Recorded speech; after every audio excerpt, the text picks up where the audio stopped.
درود دوستان، تقریبا بعد یک ماه و یک هفته 6 فوریه در لیگ ACA رقمی 200 دو تا ورزشکار نامدار تاجیک محاربه دارند. دولتمند چوپانوف و بهروز ظهورов. شروع میکنیم از دولتمند چوپانوف که رقیبش بوگدان پلوتاخین از روسیای فدراسیی می باشد، از فدراسیای روسیه. دولتمند چوپانوف خیلی ورزشکاری پر تجربه است و بوگدان پلوتاخین باشد در ACA الان دو محاربه گذرانده است و دو تا برد دارد.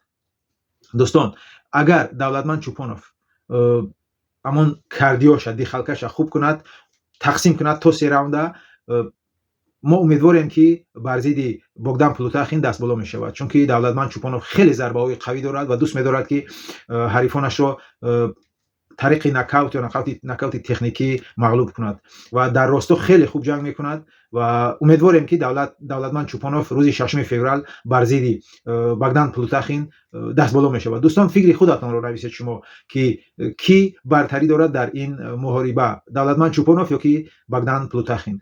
من محاربه های بوگدان پلوتاخین را تماشا کردم و اگر دولتمند چوپانوف روز 6 فوریه با تیاری خوب داخل اکتاگون شود و کاردیوش با قول روسا دخالکش خوب کند، امیدواریم که دولتمند چوپانوف دست بالا می شود روز 6 فوریه. و ورزشکار دیگری تاجیک باشد بهروز ظهورов بر ضد محربک کارگینوف محاربه میگذراند. ما همه میدونیم که بهروز ظهورov خیلی ورزشکاری جالب است و محاربه هایش رو خیلی راستا خوب میگذراند و دوست می‌دارد که همیشه راستا جنگ کند. حتی در لیگ ACA فکر میکنم که امون محاربه ماه بود یا محاربه سال رو گرفته بود که با او $10,000 به فیرم تقدیم کرده بود، لیگ ACA، یا 10,000 یا 20,000. دوستان، حریفی بهروز ظهورov محربک کارنیگوف با دستی راستش همیشه با قول روسا لفشه است، دستی چپش از عقب است و دستی راستش از پیش که این کمتر برای بهروز ظهورov شاید که خوب نباشد، ولی اگر بهروز ظهورov همیشه با دستی راستش شروع کند، ضربه رو با دستی راستش شروع کند، این برای محربک کارگینوف گفتی انگلیسی دیسکامفورت میکند و شاید که بهروز ظهورov دست بالا شود در این محاربه. هر دوشان راستا خوب جنگ میکنند و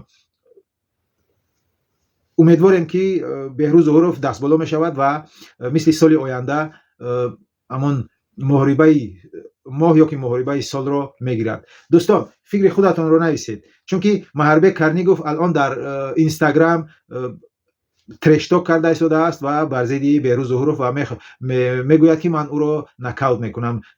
با گفتی محربک کارگینوف امون دخالکای بهروز ظهورov اونقدر خوب نیست و او شانس دارد که بهروز ظهورov رو نکاوت کند. دوستان، شما فکر خودتان رو نویسید در این بابت کی روز 6 فوریه در ACA دست بالا می شود، بهروز ظهورov از تاجیکستان یا کی محربک کارگینوف از ولادیکافکاز روسیه. به هر حال ما دعا میکنیم، امیدواریم که ورزشکاران تاجیک دست بالا می شوند روز 6 فوریه و این یک فخر ملت تاجیک می باشد. دوستان، در کانال مشتی تاجیکی ابونه شوید و ورزشکاران تاجیک را دستگیری کنید. خدا یار و یاورتان باد.